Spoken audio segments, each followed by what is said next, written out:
우루과이의 한 성당 벽에는 이 주기도문을 풍자하는 글이 적혀 있다고 합니다. 이 글은 입으로 신앙 고백은 하지만 삶으로 신앙 생활을 하지 못하는 사람들을 비판하는 내용입니다. 자, 우리 같이 한번 읽어볼까요? 하늘에 계신부터 시작. 하늘에 계신이라고 하지 마라. 세상 일에만 빠져 있으면서 우리라고 하지 마라. 너 혼자만 생각하면서 살아가면서 아버지라고 하지 마라. 아들 딸로서 살지 않으면서 아버지의 이름이 거룩히 여김을 받으시며라 라고 하지 마라. 자기 이름을 빛내기 위해 안간힘을 쓰면서 아버지의 나라가 임하시옵시며 라고 하지 마라. 물질을 만들게 해주는 아버지의 뜻이 하늘에서처럼 땅에서 이루어지소서 하지 마라. 제 뜻대로 살면서 아버지의 뜻이 하늘에서 땅에서 이루어지소서 하지 말라. 제 뜻대로 살면서 오늘 우리에게 일용할 양식을 주시옵고라고 하지 마라. 가난한 이들을 본체만체 하면서 우리에게 잘못된 일을 용서하오니 우리 죄를 용서해 주시옵고라고 하지 마라. 아직도 누군가에게 앙심을 품고 있으면서 우리를 유혹에 빠지지 않게 하시고라고 하지 마라. 죄 지을 기회를 찾아다니면서 악에서 구하옵소서 하지 마라. 악을 보고도 아무런 양심의 소리를 듣지 않으면서. 이 글은 주기도문을 습관적으로 외우면서도 그 기도의 뜻대로 의미대로 살지 않는 그런 모순적인 성도를 고발하는 내용입니다. 그래서 신앙은 말로만 떠드는 것이 아니라 삶으로 실천되어야 합니다. 그래서 예수님도 엄청난 입술의 고백보다 실천의 중요성을 강조하면서 산상설교를 마무리하셨죠. 마태복음 7장 21절입니다. 나더러 주여 주여 하는 자마다 다 천국에 들어갈 것이 아니요 다만 하늘에 계신 내 아버지의 뜻대로 행하는 자라야 들어가리라. 그래서 참된 구원을 주여 주여 주여 주여라는 강한 입술의 고백을 넘어 하나님의 뜻대로 행하는, 뜻대로 사는 삶으로 완성됩니다. 그래서 입술의 신앙보다 더 중요한 것은 삶으로 증명되는 신앙이죠. 그래서 여러분, 주기도문은 예배를 마칠 때 의례적으로 하는 그런 단순한 암송이 아니라 하나님의 뜻을 따라 살겠다는 결단입니다. 그런 의미에서 주기도문은 이론과 삶, 이론과 실제, 그리고 암과 삶, 그리고 고백과 실천의 균형이 필요한 우리 그리스도인의 전인적인 신앙 지침서다라고 말할 수 있습니다. 자, 이제 주기도문 설교의 막바지에 왔습니다. 오늘은 인간의 피로를 위한 마지막 세 번째 기도입니다. 자, 오늘 본문을 우리 오늘 주제까지만 읽어볼까요? 우리를 시험에 들지 말게 하시고 시작. 우리를 시험에 들게 하지 마시옵고 다만 악에서 구하시옵소서. 자, 여기서 우리를 시험에 들게 하지 마시옵고 다만 악에서 구하시옵소서라는 이 기도는 인간의 필요를 위한 세 번째 기도죠. 이 간구를 학자에 따라 하나로 보기도 하고 둘로 나누어서 보기도 합니다. 하나냐 둘이냐 따지기보다 저는 좀 더 자세히 보기 위해서 이 두 번에 나눠서 말씀을 드리도록 하겠습니다. 그래서 오늘은 먼저 우리를 시험에 들게 하지 마시옵고 이 부분만 살펴보겠습니다. 자, 여러분, 우리를 시험에 들게 하지 마시옵고 라는 말을 들을 때 어떤 느낌이 드세요? 이 기도를 들으면 어떤 분들은 이렇게 말해요. 하나님이 우리를 시험으로 이끌지 않기를 구하는 것처럼 생각이 된다고 합니다. 그러니까 하나님, 우리를 시험하지 말아주시고 시험으로 이끌지 말아주세요 라는 그런 의미로 마치 하나님이 시험의 주체인 것처럼 느껴진다는 말이에요. 자, 여러분, 하나님이 시험의 주체입니까? 하나님이 우리를 시험으로 이끌어 가십니까? 자, 결론부터 말씀드리면 하나님은 결코 우리를 시험으로 이끄는 분이 아닙니다. 우리를 시험에 들게 하고 죄에 빠지게 하는 존재는 하나님이 아니라 사단이에요. 사단. 자, 이 사단에 대해서는 제가 다음 시간에 좀 상세히 말씀을 드릴게요. 하나님은 우리를 시험에 들지 않게 하시는 분이에요. 그리고 우리의 기도를 들으시는 하늘에 계신 아버지십니다. 자, 그러면 우리를 시험에 들게 하지 마시옵고 이걸 좀 분석해 볼게요. 자, 그럼 여기서 시험의 의미가 뭐냐는 거예요. 시험. 하나님이 우리를 시험하시는 분이라는 오해가 생긴다 제가 아까 말씀드렸잖아요. 왜 그러냐면 이 시험이라는 단어 때문이에요. 자, 야고보서 1장에 보면 그 야고보서 1장 안에도 시험이라는 같은 우리 한글 단어가 다른 뜻으로 해석되는 예가 있습니다. 자, 야고보서 1장 2절 3절과 1장 13절을 우리가 딱 차례로 계속 읽어볼게요. 시작. 내 형제들아 너희가 여러 가지 시험을 당하거든 온전히 기쁘게 여기라. 이는 너희 믿음의 시련이 인내를 만들어내는 줄 너희가 알미라. 사람이 시험을 받을 때에 내가 하나님께 시험을 받는다 하지 말지니 하나님은 악에게 시험을 받지도 아니하시고 친히 아무에게도 시험하지 아니하시느니라. 자, 저 말씀을 잠깐 띄워놔 보세요. 2절에도 시험이라는 단어가 나오고 13절에도 시험이라는 단어가 나옵니다. 근데 전혀 다르게 사용이 되었어요. 자, 2절과 3절에서는 뭐라고 합니까? 시험을 기쁘게 여기라 그렇게 말하죠. 그러니까 긍정적으로 시험을 해석했어요. 그 아래에서는 어떻게 해요? 하나님은 아무도 시험하지 않으신다 그렇게 말합니다. 그러니까 부정적으로 사용이 됐어요. 자, 여러분, 같은 야고보서에서 1장에서 같은 단어인데도 전혀 다르게 그렇게 해석을 했습니다. 야, 이게 뭐냐? 성경은 모순되는 이상한 책입니까? 아니에요. 자, 그럼 왜 이런 차이가 나느냐? 그것은 저 시험이라는 단어 때문이에요. 시험이라는 뜻의 헬라어 페이라스모스, 이 말은 이중적인 의미가 있어요. 두 가지 뜻이 있다는 거예요. 하나는 뭡니까? 시험이라는, 그러니까 시련, 다르게 말하면 테스트예요. 또 하나는 뭡니까? 유혹이에요. 이 시험에 이중적인 의미가 있기 때문에, 그래서 어디에서는 시험, 즉 테스트로 사용이 되고 또 어디에서는 유혹, 템테이션으로 그렇게 사용이 되더라는 거예요. 자, 그래서 야고보서 1장 2절에서는 너희가 여러 가지 시험을 당하거든 온전히 기쁘게 여기라. 시험을 당하면 온전히 기쁘게 여기라. 이유가 뭡니까? 그 시험은 결국 인내를 어떻게 해요? 길러주기 때문이다 그렇게 말해요. 자, 그러니까 여러분, 이 야고보서 1장 2절에서의 시험은 뭡니까? 뭐예요? 테스트예요. 시련이에요. 우리로 하여금 그 시련을 통한 테스트, 그것을 이기기 때문에 그것을 온전히 기쁘게 여기라. 왜? 그 시험은 결국 인내를 만들어내서 우리 어떻게 해요? 정말 그 내공이 깊은 사람으로 우리를 만들기 때문입니다. 그러니까 여러분, 야고보서 1장 2절에서는 당연히 시험이고요. 자, 여러분, 우리 중고등학생들이 중간고사, 기말고사를 봐요. 요즘도 뭐 자꾸 시험이 또 줄어드는데, 여러분, 중간고사, 기말고사를 치르는 것은 뭐야? 내 실력이 지금 얼마나 되느냐 하는 것을 확인하기 위함이에요. 그래서 시험 공부하면서 실력이 쌓입니다. 시험 공부하면서 정리하면서 실력이 쌓여요. 성적이 좋다는 것은 그만큼 실력이 늘었다라는 뜻입니다. 그래서 야고보 사도는 이 테스트용 시험은 결국 우리의 믿음을 성장시키고 인내를 통한 성숙한 신앙을 만들기 때문에, 그래서 기뻐하라는 거예요. 그 시련, 우리의 믿음이 얼마나 있는가, 내 지금 믿음의 수준이 어느 정도인가를 테스트하는 그 시험이 올 때 기쁘게 여기라는 거예요. 왜? 그 시험을 통해서 내 신앙이 더 성장하고 성숙한다는 거죠. 여러분, 테스트용 시험의 대표적인 성경의 예가 하나님이 아브라함에게 독자 이삭을 번제로 드리라는 것입니다. 여러분, 이 시험은 아브라함이 하나님을 온전히 신뢰하는가를 평가하는 과정입니다. 그래서 아브라함이 이 테스트용 시험을 잘 통과했을 때 하나님의 인정을 받게 되죠. 자, 그 내용이 창세기 22장 12절에 나옵니다. 같이 읽겠습니다.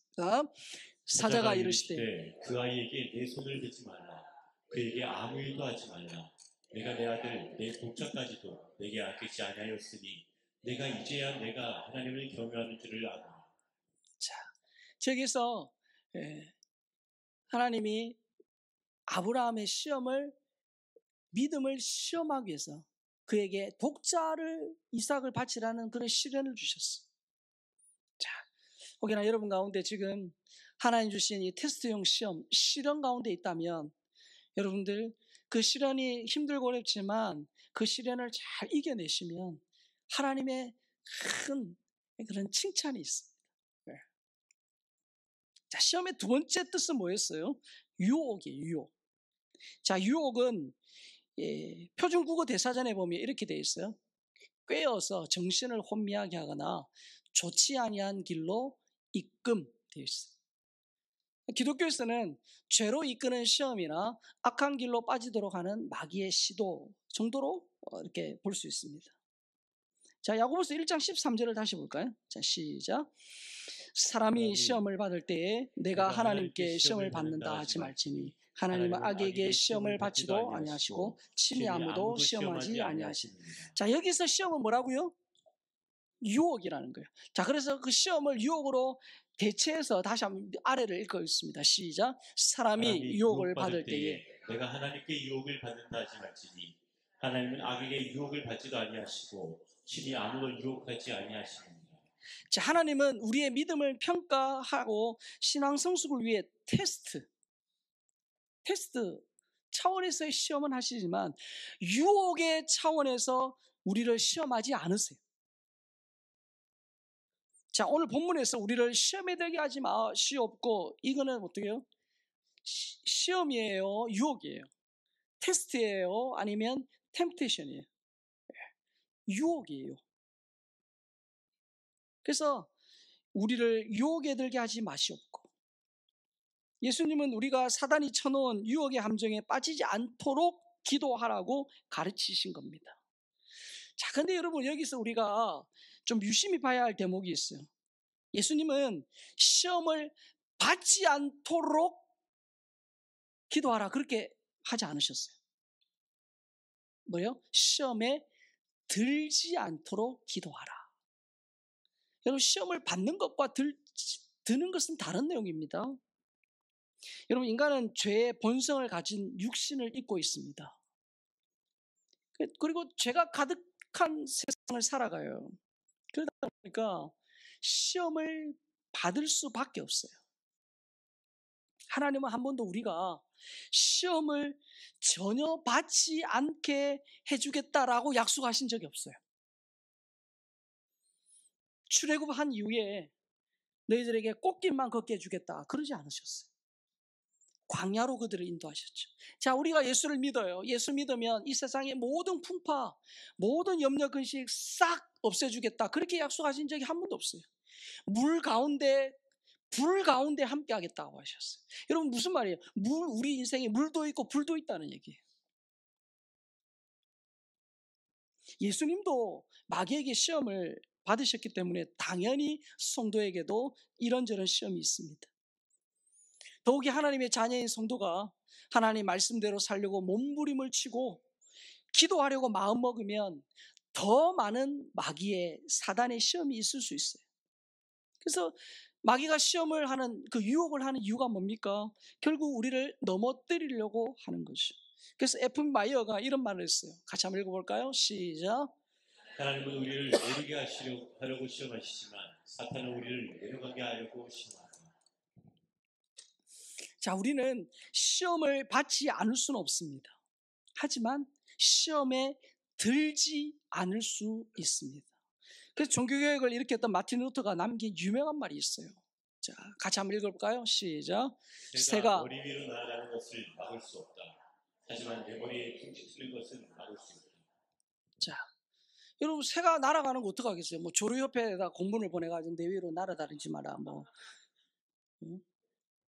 어떡하겠어요? 새가 내 머리 위로 날아가는 건 어쩔 수 없는 거예요. 그런데 그 새가 내 머리 위에다가 머리에 앉아가지고 둥지를 틀고 알을 까게 할지는 못하게 할 수 있잖아요.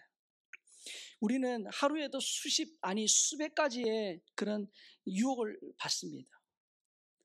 특히 실제 행동으로는 옮기지 않아도 죄의 생각, 악한 생각, 미움과 시기와 질투, 더러운 생각, 뭐 그런 것들이 수도 없이 지나가요. 막 갑니다.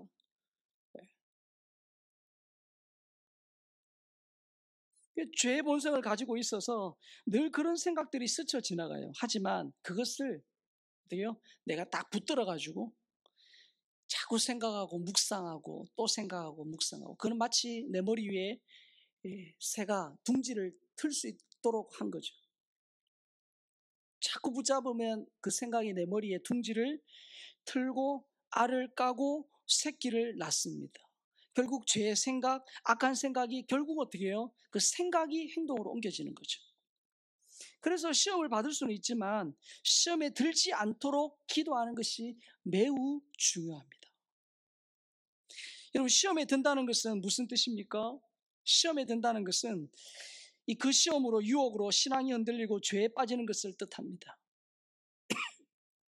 그래서 시험에 들면 하나님에 대한 신뢰가 흔들리고 믿음을 잃어버리게 됩니다. 여러분, 인간은 시험을 받을 수 있는 치명적인 세 가지 조건을 가지고 있어요. 그게 뭡니까? 내 안에 죄성으로 인한 육체의 연약함이 있어요. 그리고 마귀의 유혹과 공격이 있습니다. 그리고 세상의 악한 영향력이 있어요.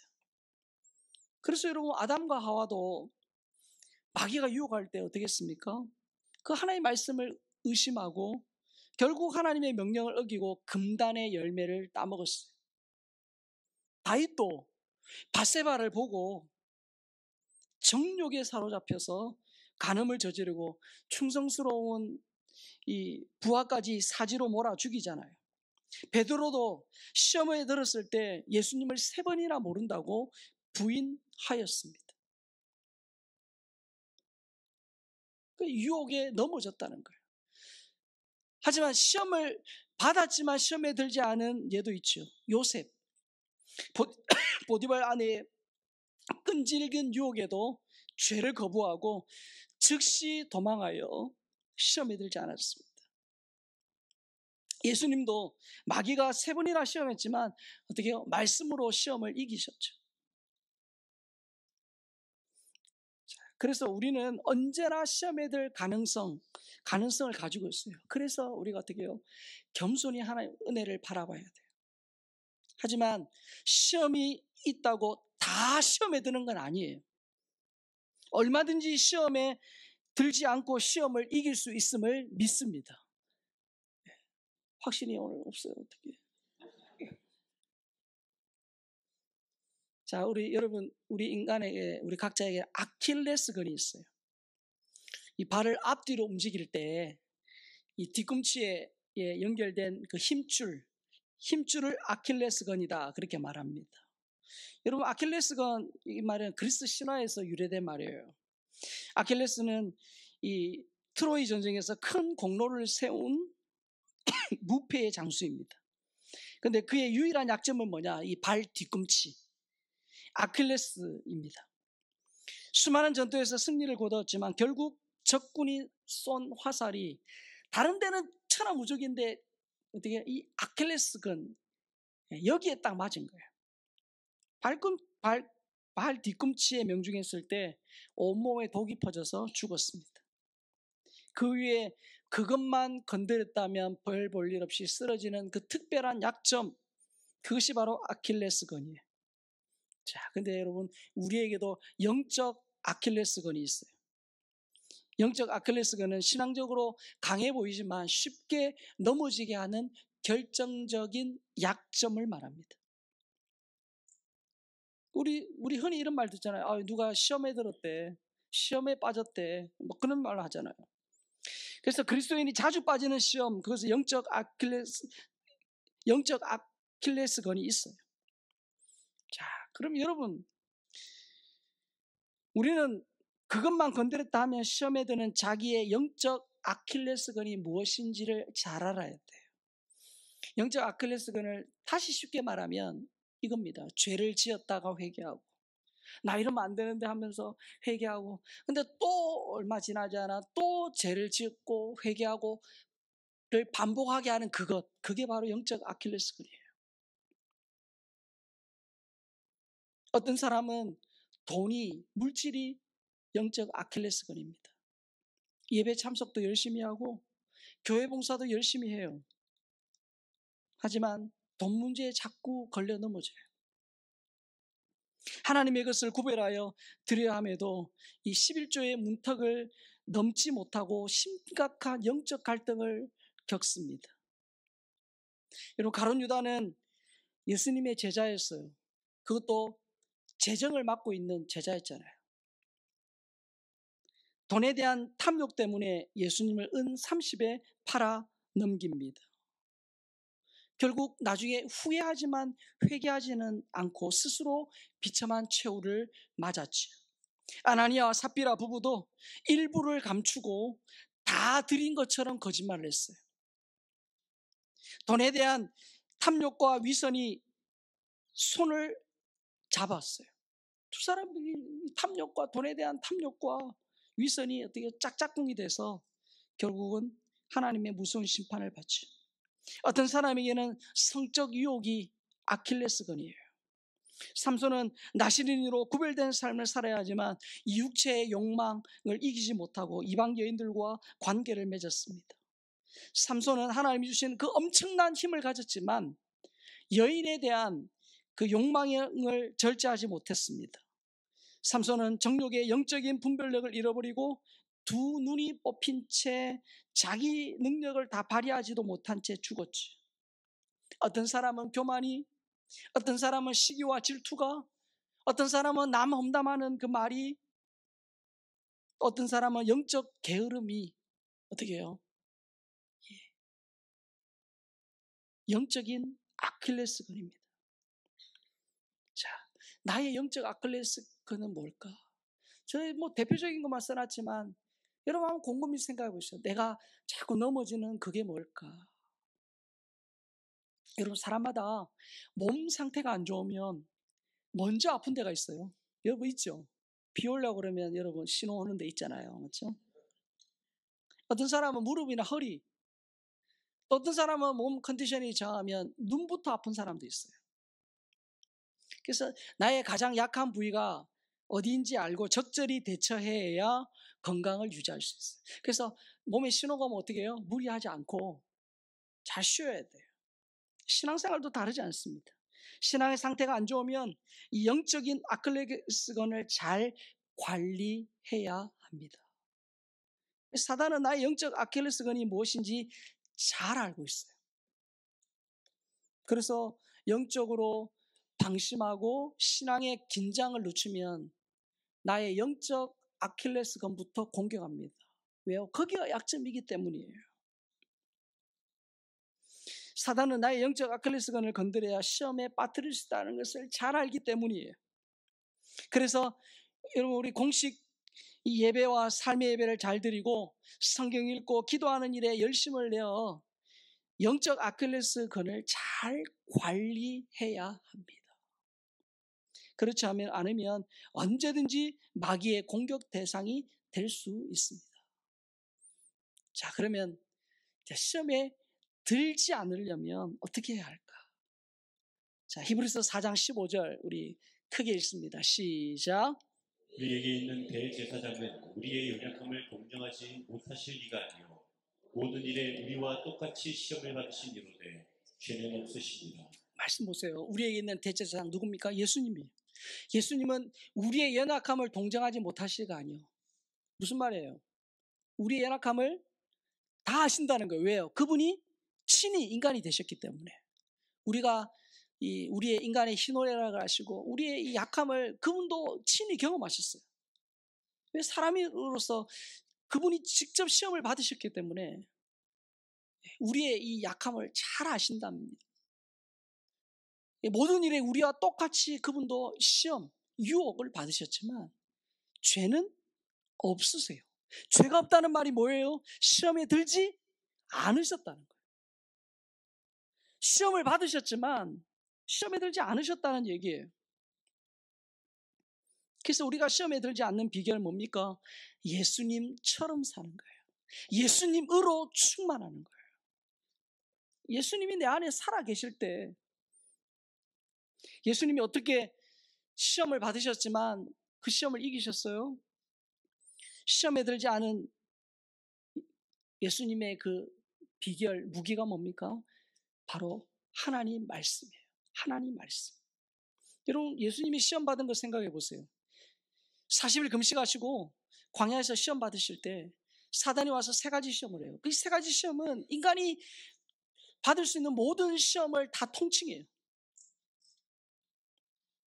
그때 예수님 어떻게 하셨어요? 뭐 장풍 쏘고 눈에서 레이저 나오고 이렇게 안 하셨잖아요. 가라사대 말씀하시되. 그분도 어떻게 해요?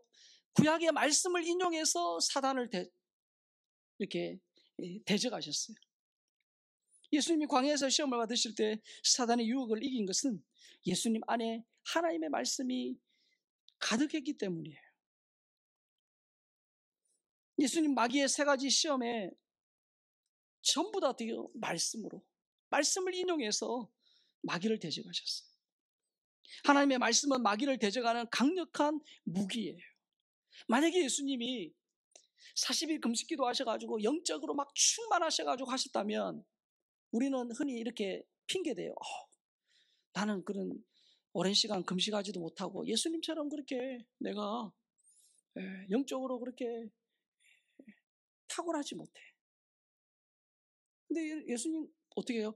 말씀으로, 예수님 속에 있었던 말씀을 인용해서 말씀으로 대적하셨어요. 그건 우리에게 보여주신 거예요. 너희도 이런 시험과 유혹을 받을 때 말씀으로 이겨라. 그렇게 보여주신 거예요. 우리에게도 마귀를 대적하여 승리하는 성령의 검, 하나님의 말씀이 있어요. 에베소 6장 17절입니다. 있습니다. 시작. 구원의 투구와 성령의 검, 곧 하나님의 말씀을 가지라. 여러분, 우리가 늘 말씀 이거 가지고 있잖아요.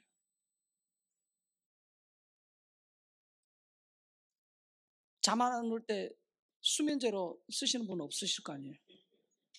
이거 베개로 쓰시는 분 없으실 테고, 차 뒷좌석에 던져놨다가 주일날 다시 먼지 털어서 갖고 오고 그러신 분 없으시잖아요. 이 말씀을 우리에게 주신 거예요. 그래서 이 말씀을 가지고 그 시험에 들지 않을 수 있다. 그렇게 말씀하시는 거예요. 하나님의 말씀이 우리 안에 거할 때 마귀를 이길 수 있어요. 요한 1서 2장 14절 있습니다. 시작. 아이들아, 내가 너희에게 쓴 것은 너희가 아버지를 알았으며, 아비들아, 내가 너희에게 쓴 것은 너희가 태초부터 계신 이를 알았으며, 청년들아, 내가 너희에게 쓴 것은 너희가 강하고 하나님의 말씀이 너희 안에 거하시며 너희가 흉악한 자를 이겼습니다. 하나님의 말씀이 너희 안에 거하시며 너희가 흉악한 자를 이겼으며, 흉악한 자 누구예요? 사단이에요. 악한 자들이에요. 그래서 우리 속에 말씀이 있을 때 악한 사람들의 그 악한 의도를 깨닫게 되고 사단의 그 유혹을 이길 수 있다는 거예요. 시편 저자는 하나님의 말씀을 마음에 새기면 죄와 마귀의 유혹을 이길 수 있다라고 강조해요. 시편 119편 11절 말씀 읽습니다. 시작. 내가 주께 범죄하지 아니하려 주의 말씀을 내 마음에 두었나이다. 내가 주께 죄짓지 않으려고 어떻게 해요? 주의 말씀을 내 마음에 두었다. 그렇게 말합니다. 여러분, 하나님 말씀대로 살려고 애를 쓰면요, 유혹에 있는 곳에 아예 가지 않아요. 여러분, 술 안 됩니다. 부정한 방법으로 하나님의 뜻을 이룰 수 없습니다. 하나님의 말씀으로 충만하면 작은 유혹이 올 때 영적으로 민감하게 대처할 수 있습니다. 결국 하나님의 말씀이 내 영혼의 백신이에요. 내 영혼을 지키는 백신이에요. 그래서 우리가 늘 개인적으로도 말씀 읽고 큐티하고 말씀을 통독하고 정독하고 말씀을 가까이 하는 거예요. 시험에 들지 않는 또 다른 비결, 무기는 뭡니까? 기도입니다. 기도. 마태복음 26장 41절 읽습니다. 시작. 시험에 들지 않게 깨어 기도하라. 마음에는 원이로되 육신이 약하구나 하시고. 여러분, 베드로가 예수님을 3번이나 부인하는 시험에 들었던 이유는 뭡니까? 그가 기도해야 될 때 기도하지 않았기 때문이에요. 하지만 예수님 어떻게 하셨어요? 밤이 새도록 기도를 통해서 시험에 들지 않고 그 마귀의 유혹, 그 유혹에 들지 않고 하나님의 뜻에 순종할 수 있었습니다. 우리는 기도하지 않으면 시험이 올 때 영적으로 약해져서 쉽게 넘어져요. 여러분, 기도할 때 성령님이 세상의 핍박과 유혹을 이기는 힘을 주실 줄 믿습니다. 깨어 기도하는 것이 시험을 이기는 비결, 무기예요. 여러분, 다니엘 보세요. 다니엘 기도로 그 세상의 그 압박, 그 무시무시한 권력의 그 압박, 압력을, 그 시험을 이겼습니다. 한나는 자녀를 갖지 못함에 그 시험과 절망을 기도로 이겼죠. 바울과 실라는 복음을 전하다가 매맞고 감옥에 갇히는 그 시험에도 원망하지 않고 한밤중에 찬송하며 기도했어요. 그때 옥문이 열리고 간수와 그의 가족이 예수를 믿는 기적이 일어난 거예요. 사랑하는 성도 여러분, 이제 기도하기 좋은 계절이 왔어요. 기도하기 좋은 계절이에요. 추울 땐 춥다고, 더울 땐 덥다고, 못 하겠다 그러시는 분들 이제는 뭐라고 핑계하실지는 잘 모르겠는데, 기도하기 좋은 계절이 왔어요. 새벽에 기도하시고, 또 우리 교회는 저녁에 권사실에서 기도할 수 있고 찬양대실에서도 기도할 수 있잖아요. 그리고 이제 금요일마다 또 이단 바로 알기 하면서 같이 기도할 수 있어요. 나라와 안산, 가정과 자녀를 위해 기도해야 할 때 기도하지 않으면 시험에 들 수 있어요. 우리 별 수 없어요. 여러분, 한 주간만 말씀 하나도 안 보고 기도 안 하고 살아봐요. 그러면요, 별일 아닌 것에도 자꾸 어떻게 해요? 마음이 상하고 유혹에 쉽게 넘어갑니다. 자, 마지막으로 이 기도도 공동체의 기도임을 기억해야 해요. 내가 시험에 들지 않는 거 굉장히 중요합니다. 그것만큼이나 내가 다른 사람의 시험거리가 되지 않아야 합니다. 자신이 시험에 들지 않기를 기도하는 사람은 누군가를 시험에 빠뜨려서는 안 됩니다. 나의 말과 행동이 누군가에게 걸림돌이 되지 않도록 자신을 돌아봐야 합니다. 우리는 예수 안에서 한 가족이기 때문에 시험에 든 사람이 있다면 어떻게 해요? 그를 위해 더 기도해 줘야 합니다. 그래서 서로가 시험에 들지 않도록 영적인 버팀목이 되고 기도의 동력자가 되어야 합니다. 그래서 누구도 시험에 들지 않고, 시험을 받을 수는 있으나 시험에 들지 않고, 요한 사도가 말한 것처럼 영혼이 잘됨 같이 범사가 형통한 저와 여러분, 우리 모든 성도들이 되시기를 주의 이름으로 축복합니다.